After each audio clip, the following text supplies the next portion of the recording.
श्री शिवाय नमस्तुभ्यम दोस्तों, स्वागत है आपका हमारे चैनल शिव भक्ति मार्ग में। आप सभी के कमेंट बॉक्स में ढेरों प्रश्न आ रहे थे। आप सभी को बहुत कन्फ्यूजन हो रहा था कि हमें शिवलिंग का पूजन कैसे करना चाहिए, या हमें रोली कहाँ चढ़ानी है, हमें हल्दी कहाँ चढ़ानी है, या हमें बेलपत्र कैसे अर्पित करना है। तो मैंने सोचा क्यों ना आपके लिए एक वीडियो बना दूँ जिससे कि आप सभी को आसानी हो और आप शिव पूजन अच्छे से कर पाएँ। तो देखिए, सबसे पहले जब आप मंदिर के अंदर प्रवेश करें तो आप खुद ही देख सकते हो कि जो भी श्रृंगार हुआ है, यदि आप पूजा करते हैं और आपको शिवालय में अनुमति है।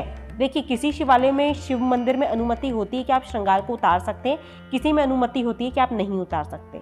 अगर नहीं उतार सकते तो जैसे पूजन विधि बता रही हूँ आप वैसे कर लीजिए, और यदि श्रृंगार को साफ कर सकते हो तो पहले शिवलिंग की सफाई जरूर करें। देखिए, पहले शिवलिंग को आपको बहुत अच्छे तरीके से साफ कर लेना है, कुछ भी शिवलिंग के ऊपर ना हो। मतलब आपकी पूजा करने का अर्थ ये है कि पहले शिवलिंग की आप मंदिर की साफ सफाई कर लें, उसके बाद ही अपना पूजन स्टार्ट करें।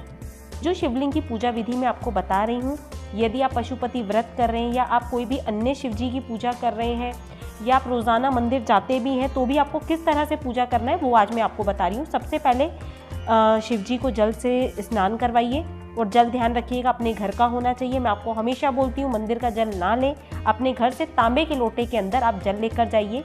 तांबे के लोटे का जल गंगा जल के समान पवित्र माना जाता है, तो आप तांबे के लोटे से पहले भगवान का जलाभिषेक करेंगे। धीरे धीरे पतली धार बनाते हुए आपको भगवान का निर्मल हाथों से जलाभिषेक करना है। और ध्यान रखिएगा, जब आप जलाभिषेक करते हैं आप अपने हाथों में कुछ भी ऐसी अंगूठी या चूड़ियाँ ना धारण करें जो कि भगवान को जब आप अभिषेक करें कोई घर्षण हो या उन्हें कोई चोट पहुँचे। बहुत निर्मल हाथों से आपको नंदी जी को जलाभिषेक करना है। आपको शिव जी, आपको पार्वती जी अगर वहाँ पे है तो उनको भी जलाभिषेक जरूर करें, और नंदी जी का जलाभिषेक करना बिल्कुल ना भूलें। अब मैं यहाँ पे पंचामृत अर्पित कर रही हूँ, और पंचामृत और जल जब भी आप अर्पित करते हैं तो जो बर्तन का मुख है वो आपकी तरफ होना चाहिए, ताकि आपके घर में अन्न धन के भंडार हमेशा भरा रहे, माँ लक्ष्मी की आप पे असीम कृपा रहे। देखिए, जलाभिषेक करने के बाद आपको पंचामृत अर्पित करना है। पंचामृत अर्पित करने के बाद आप धीरे धीरे जल से भगवान को स्नान कराएंगे। बहुत निर्मल हाथों से आपको स्नान कराना है। जब तक उनका पूरा स्नान ना हो जाए तब तक आपको जल अर्पित करना है। ये नहीं कि हमने अभिषेक कर दिया, पंचामृत चढ़ा दिया, उसके बाद जल ढंग से नहीं चढ़ाया।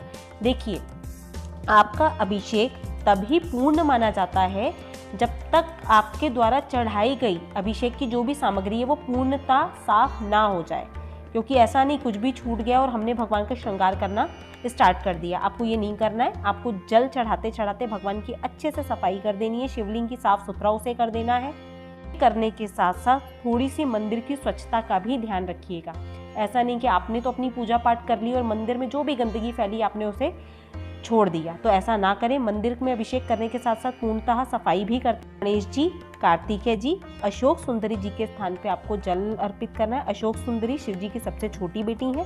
उसके बाद थोड़ा सा जल मैं शिवलिंग पे अर्पित करूंगी, थोड़ा सा जलाधारी में जहाँ पर गणेश जी की 5 बेटियों का स्थान है, और थोड़ा सा जल हम कटी भाग पर भी अर्पित करेंगे, जो कि शायद ये क्लिप छूट गई है। कटी भाग जहाँ पे ये सर्प जो शिव जी का लिपटा होता है उसे माता रानी के हस्तकमल और कटी भाग कहा जाता है। तो अच्छे से निर्मल करके स्वच्छ कर लेंगे हम भगवान को, अच्छे से स्नान करा देंगे, कुछ भी हमारे द्वारा अभिषेक की हुई चीज़ ना छूटे। उसके बाद थोड़ा सा जल मैं वापस चढ़ा रही हूँ, और ये थोड़ा सा जल मैं लोटे में ज़रूर ले रही हूँ। इस जल को आपको हमेशा जब भी आप शिवलिंग का पूजन करते हैं आपको लाना चाहिए। ये आपके घर की बरकत कहलाता है। इसे आप अपने घर के मुख्य द्वार पर जरूर डालें, और घर पे जब आप आते हैं, प्रवेश करते हैं, तो इस जल को थोड़ा सा खुद भी ग्रहण करें। अपने पीने के पानी में आप डाल सकते हैं, अपने घर में छींटा दे सकते हैं, परंतु ये जल गलती से भी आप तुलसी में ना डालें। अब यहाँ पे मैं अष्टगंध ले रही हूँ। अष्टगंध से हम भगवान का पूजन करते हैं, हम भगवान का इससे श्रृंगार करते हैं। अष्टगंध से श्रृंगार किया जाता है। ये खास तौर पर शिव जी के लिए ही बाज़ार में आपको मिलता है। तो आप शिव पूजन में जब कोई भी जो पूजा सामग्री की दुकान है, आप वहाँ से अष्टगंध जरूर लाएं। अष्टगंध से आपको श्रृंगार करना है भगवान का। आप चाहे तो शिवलिंग पे अष्टगंध से ओम बना सकते हैं, त्रिकुंड बना सकते हैं, जैसे आपको श्रृंगार करना है। परंतु ध्यान रखिएगा, अष्टगंध है ये, हल्दी का आपको भगवान की शिवलिंग के ऊपर यूज़ नहीं करना होता है। आप हल्दी का यूज़ कर सकते हैं जो भगवान का, ये जो माता की जलाधारी बनी हुई है नीचे की तरफ, आप यहाँ पे यूज़ करेंगे। ये जो शिवलिंग का पोर्शन है आप इसके ऊपर सिर्फ अष्टगंध और पीले चंदन का प्रयोग करेंगे। अब यहाँ पे मैंने लिया है अबीर लिया है, ये सिंदूर नहीं है, ध्यान रखिएगा। अबीर गुलाल शिव जी को अर्पित किया जाता है, तो अबीर गुलाल से मैं श्रृंगार कर रही हूँ। इसके बाद मैंने अष्टगंध लिया है वापस से थोड़ा सा, और यहाँ पर मैं मतलब ओम बना रही हूँ, श्रृंगार कर रही हूँ भगवान का। तो आप अष्टगंध से ही श्रृंगार करें। श्रृंगार के लिए अष्टगंध शिव जी के लिए आता है, तो ये बहुत बेहतर होता है श्रृंगार के लिए। तो अब मैं यहाँ पे वीडियो थोड़ा सा लंबा हो सकता है, परंतु मैंने कोशिश करी है कि मैं आपको बिल्कुल डीपली जानकारी दूँ। अब मैं यहाँ पे अबीर और गुलाल चढ़ा रही हूँ भगवान को। इसके बाद पीला चंदन, तो देखिए मुझसे पूछा था सबने आपने पीला चंदन कैसे लगाना है, तो पीला चंदन आपको यहाँ लगाना है, आप ऊपर भी चढ़ा सकते हैं पीला चंदन। उसके बाद आप सर का भी थोड़ा सा श्रृंगार कर दीजिए, उन्हें भी तिलक कर दीजिए, क्योंकि वो भी शिव जी का एक प्रिय अंग है। अब यहाँ पे जो गणेश जी और कार्तिक जी के स्थान है, यहाँ पर भी आपको पीला चंदन चढ़ाना है। उसके बाद पीला चंदन आप चढ़ाएंगे नंदी महाराज को भी, क्योंकि किसी भी पूजा में नंदी महाराज की पूजा जब तक नहीं होती, अगर शिव जी की आप कोई पूजा कर रहे हो तो उनकी पूजा का भी एक विशेष महत्व है, तो उनकी पूजा करना भी आप बिल्कुल ना भूलें। इसके बाद अब मैं थोड़ा सा सिंदूर लेकर ये जो अशोक सुंदरी जी का जो स्थान है, जो शिव जी की सबसे छोटी बेटी और प्रिय है, उन पे अर्पित कर रही हूँ। और ये जो माता के हस्त कमल, ये कहलाते हैं माता के हस्त कमल, क्योंकि माँ पार्वती जी ने शिव जी से वर लिया था कि हे प्रभु मुझे आप वर दीजिए कि मैं आपको कभी भी, क्योंकि कोई भी स्त्री अपने पति को लाल रंग में नहीं देख सकती, कि मैं आपको लाल रंग के यानी सिंदूर में नहीं देखना चाहती। तो इसीलिए हल्दी और जो भी आप कुमकुम वगैरह जो भी चढ़ाते हो वो आप माता के हस्तकमल, और ये जो बीच में जो अशोक सुंदरी वाली रेखा है, आप हल्दी और कंकु को आप यहाँ पर चढ़ाएंगे। उसके बाद थोड़ा सा मैंने पीला सिंदूर लिया जो मैं गणेश जी को अर्पित कर रही हूँ। जो मैंने आपको बोला तो जो ऑरेंज कलर का सिंदूर होता है जो हमें गणेश जी के लिए चाहिए। अब हम अक्षत चढ़ाएंगे। अक्षत ध्यान रखिएगा हमेशा साबुत ही चढ़ाने होते हैं, आपका अक्षत टूटा हुआ ना हो, क्योंकि शिव जी को समर्पण पूरा चाहिए। अब मैं बेलपत्री यहाँ पे अर्पित कर रही हूँ। बेलपत्री में भी आप ध्यान दीजिएगा, बेलपत्री का हमेशा चिकना वाला भाग शिवलिंग के ऊपर अर्पित किया जाता है। ठीक है, ये देखिए आप वीडियो में आप आराम से देख पा रहे होंगे कि मैं जो उनका चिकना जो बेलपत्री का भाग होता है वहाँ से अर्पित कर रही हूँ। और ध्यान रखिएगा बेलपत्री के अंदर मैं आपको बेलपत्री पे भी एक वीडियो बना के दूंगी, आप उससे देखिएगा बेलपत्री को हमें कैसी लेनी चाहिए। उसमें जो एक गठाने होती है वो नहीं होनी चाहिए, यानी बेलपत्री की जो डंडी है ये पूर्णतः टूटी हुई होनी चाहिए। तो आप 5, 7, 21, अब देखिए जो लास्ट का बेलपत्र होता है आपको 5, 7, 21 जितने 11 जो चढ़ा रहे हो, सबसे आखिरी की जब आप बेलपत्र चढ़ाते हो उस पर आप अबीर गुलाल लगाने के बाद ही आप समर्पित करें। और अशोक सुंदरी पे यदि आप चढ़ा रहे हैं तो आप सिंदूर लगा के समर्पित कर सकते हैं। और जब आखिरी का बेलपत्र आप शिवलिंग के ऊपर चढ़ा रहे हो तो शिवलिंग पर जब आप चढ़ाओगे तो आप अबीर गुलाल चंदन चावल आपको जो रखना है, क्योंकि आखिरी का जब हम बेलपत्र चढ़ाते हैं तो हमें रखना जरूरी होता है। और एक बेलपत्र नंदी जी के ऊपर रखना बिल्कुल ना भूलें, क्योंकि नंदी जी माध्यम है जो आपकी बात शिव जी तक पहुंचाते हैं। अब मैं यहाँ पे शमी पत्र अर्पित कर रही हूँ। शमी पत्र अर्पित करने के बाद अब मैं यहाँ पे धतूरा अर्पित कर रही हूँ। ध्यान रखिएगा धतूरा एक तरह का फल होता है। पूजा की सामग्री शिवलिंग के ऊपर अर्पित की जाती है, धतूरे को आप ऊपर टच करने के बाद रख सकते हैं। अब यहाँ पे धतूरे के मुझे फूल मिल गए थे तो मैं यहाँ पे फूल अर्पित कर रही हूँ। फूल अर्पित करने के बाद आप सफ़ेद रंग के फूल भगवान को प्रिय होते हैं, आंकड़े के फूल प्रिय होते हैं, आप वो चढ़ाइए, क्योंकि आंकड़ा भगवान को सबसे ज़्यादा आँख के फूल जो होते हैं वो बहुत ज़्यादा प्रिय होते हैं। अब मैंने यहाँ पे सफ़ेद फूल अर्पित किया है। आप चाहें तो जो भी आपके पास फूल हो, सिर्फ कनेर का फूल आपको नहीं चढ़ाना होता है। और ये लाल रंग के फूल माता पार्वती को ही चढ़ते हैं, कृपया कर ध्यान रखिएगा। कुछ शिवलिंग पे ये लाल फूल चढ़ाए जाते हैं, वो क्यों चढ़ाते हैं? क्योंकि शिव जी का और माता पार्वती का अर्धनारीश्वर रूप होता है, उस रूप पे आप ये लाल रंग का फूल चढ़ा सकते हैं। नहीं तो ये फूल सिर्फ माता पार्वती को चढ़ाए जाते हैं, कुछ लोग गणेश जी को भी चढ़ाते हैं। अब फूलों का एक विशेष ध्यान रखिएगा, क्योंकि कहा जाता है जो चीज़ जैसे उगती है उसे वैसे ही चढ़ाया जाता है। तो आप फूल उल्टे तो नहीं चढ़ा सकते, परंतु फूल भगवान की तरफ मुख कर कर ही चढ़ाएं। फूलों का मुख हमेशा की तरफ होना चाहिए और डंडी साधक की तरफ, यानी कि जब आप भगवान को पुष्प अर्पित करेंगे तो वो पुष्प आपकी बात कहेगा जाके भगवान से, आपकी जो भी मनोकामना है। और दूसरी चीज़, अगर आपको नहीं पता है फूलों की डंडी कैसे रखनी है या फूलों का क्या कैसे चढ़ाएं, तो आप फूलों को तोड़कर समर्पित कर दीजिए भगवान को। अब ये जो सिक्का है जो कि हम अपनी पूजा को पूर्ण रूप देने के लिए जो हम एक दक्षिणा चढ़ाते हैं, वो कभी भी शिवलिंग पर नहीं छोड़ना चाहिए। उसे उठा के आप दान पात्र में डाल दीजिए टच करने के बाद पे, कभी शिवलिंग पर छोड़कर ना आए। उसके बाद मैं इत्र चढ़ा रही हूँ भगवान का श्रृंगार को पूर्ण करने के लिए।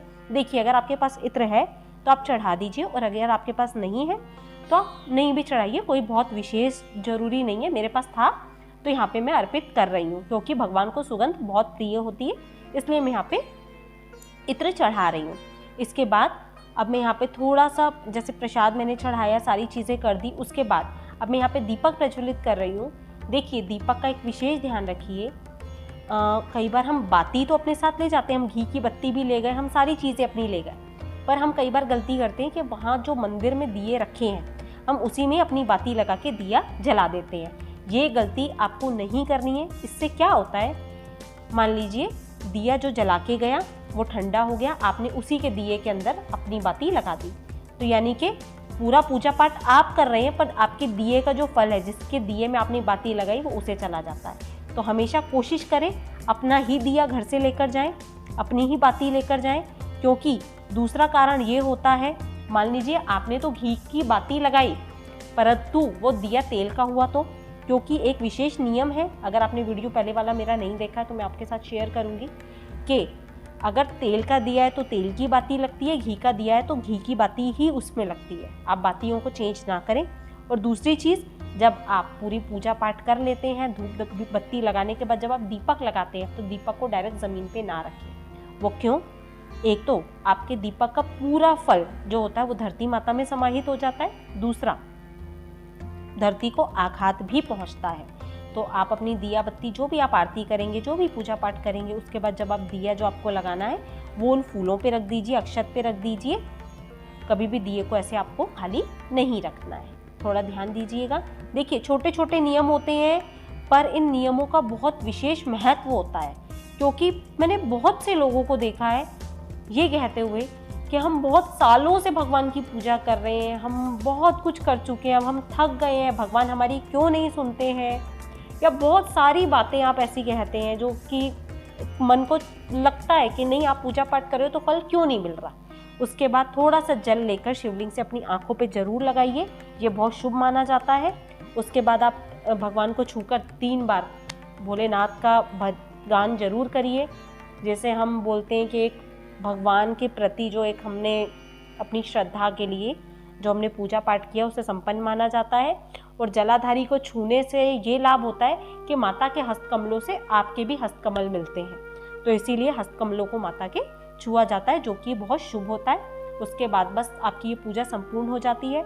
आप पशुपति व्रत कर रहे हैं तो प्रार्थना करिए कि हे भगवान, मैंने आपके 5 व्रत करने का जो भी संकल्प लिया है, बिना किसी बाधा के मेरे वो व्रत आपको पूर्ण कराना है। सब कुछ आपके हाथ में, अपनी मनोकामना को बोल दीजिए।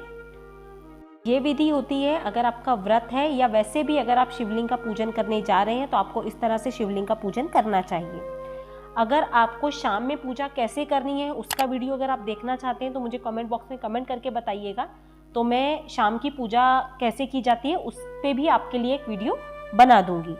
तो आशा करती हूँ सुबह की पूजा कैसे करनी है या शिवलिंग में जाके मंदिर जाके शिवलिंग की पूजा कैसे करनी है, आपको अपने सभी प्रश्नों के उत्तर मिल गए होंगे। वीडियो अगर आपको अच्छा लगा है तो कमेंट बॉक्स में ओम नमः शिवाय लिखना बिल्कुल ना भूलें। अगर आपके कोई प्रश्न है जिनके उत्तर मैं नहीं दे पाई तो मुझसे बिल्कुल कमेंट बॉक्स में कमेंट करके पूछिए, मैं आपके उत्तर देने की बिल्कुल कोशिश करूंगी। वीडियो अच्छा लगा हो तो लाइक करना ना भूलें, चैनल को सब्सक्राइब कर लीजिएगा। मिलते हैं अपने नेक्स्ट वीडियो में, तब तक के लिए श्री शिवाय नमस्तुभ्यम।